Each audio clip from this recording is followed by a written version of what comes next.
A long, long time ago in Egypt, a baby boy was born. His name was Moses. The name Moses means to draw out. It was the perfect name for him. His story starts with being drawn out of the water. At that time, the king of Egypt, called Pharaoh, was afraid. He saw that there were many Hebrew people, God's people, living in his land. He worried they would become too strong. So, he made a terrible rule. He said all newborn Hebrew baby boys must be thrown into the Nile River. This was a very sad and scary time for Hebrew families. Moses' mother loved him very much. She wanted to save her baby. For 3 months, she hid him safely in their home. But as Moses grew, he became harder to keep secret. His mother knew she needed a plan. She bravely decided to trust God. She wove a little basket from reeds like a tiny boat. She covered it with tar and pitch to make it waterproof. Then she gently placed her precious baby inside. She put the basket among the tall reeds along the bank of the great Nile River, praying that he would be safe from harm. Moses' older sister, Miriam, watched from a distance.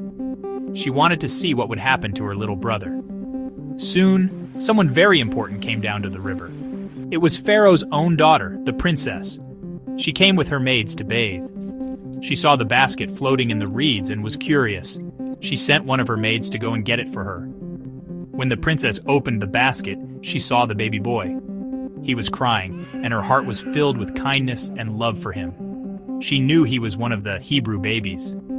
The princess decided she would keep the baby and raise him as her own son. Right then, brave Miriam came forward. She asked the princess, "Shall I go and get a Hebrew woman to nurse the baby for you?" The princess agreed, so Miriam ran to get their mother. Moses' own mother was paid to care for her son. When he was old enough, he went to live in the royal palace. Moses grew up as a prince of Egypt. He learned all the things a prince would learn, but he also knew he was a Hebrew, one of God's special people. As a young man, Moses lived a life of luxury in the palace. He wore fine clothes and ate the best food. He was a prince of Egypt, but in his heart he never forgot who he truly was. He was a Hebrew. He saw how his people, the Hebrews, were treated. They were slaves. They were forced to work very hard for the Egyptians. They were often hurt and treated cruelly. Seeing this made Moses very sad and angry. He felt their pain and wished he could do something to help them. His heart was torn between his two worlds. One day, Moses saw something terrible. He saw an Egyptian guard beating a Hebrew slave without mercy. Moses looked around to make sure no one was watching. In a moment of anger, he acted to protect his fellow Hebrew.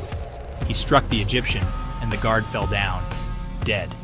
Moses quickly buried the guard in the sand, hoping no one would ever find out what he had done. He was scared, but also felt he had done the right thing to save an innocent person from being hurt so badly. He thought his secret was safe. The very next day, Moses went out again. This time, he saw two Hebrew men fighting with each other. He tried to stop them. He asked the man who was in the wrong, "Why are you hitting your own brother?" But the man pushed him away. He said, "Who made you a ruler and a judge over us? Are you going to kill me like you killed the Egyptian yesterday?" Moses was terrified. His secret was out. He knew that if Pharaoh found out, his life would be in danger. He had to run away. Moses fled from Egypt. He traveled for a long, long time across the hot desert. He finally came to a land called Midian. There, he rested by a well. He met a kind family and eventually married a woman named Zipporah. For 40 years, Moses lived a quiet and simple life. He was no longer a prince. He was a humble shepherd, taking care of his father-in-law's sheep. He led his flock through the wilderness, learning the ways of the desert. He probably thought his old life was far behind him forever. One day, while Moses was leading his sheep near a mountain called Horeb, he saw something amazing. He saw a bush that was on fire, but it was not burning up. The leaves and branches were not turning to ash. Moses walked closer to see this strange sight. As he got near, a voice called out to him from the middle of the fiery bush. It was the voice of God. God told Moses that he had seen the suffering of his people, the Hebrews, in Egypt. God had a very important job for Moses. God told Moses, "I am sending you back to Egypt. Go to Pharaoh and tell him to let my people go." Moses was afraid. He did not think he was the right person for the job. He told God, "Who am I to go to Pharaoh? I am not a good speaker." But God promised to be with him. He promised to help him and give him the right words to say. God showed Moses miracles to prove his power. Moses finally agreed to obey. He said goodbye to his family in Midian and started the long journey back to Egypt. Moses, along with his brother Aaron, went before the mighty Pharaoh. They bravely delivered God's message, "Let my people go." But Pharaoh had a hard heart. He said no. He refused to listen and made the Hebrews work even harder.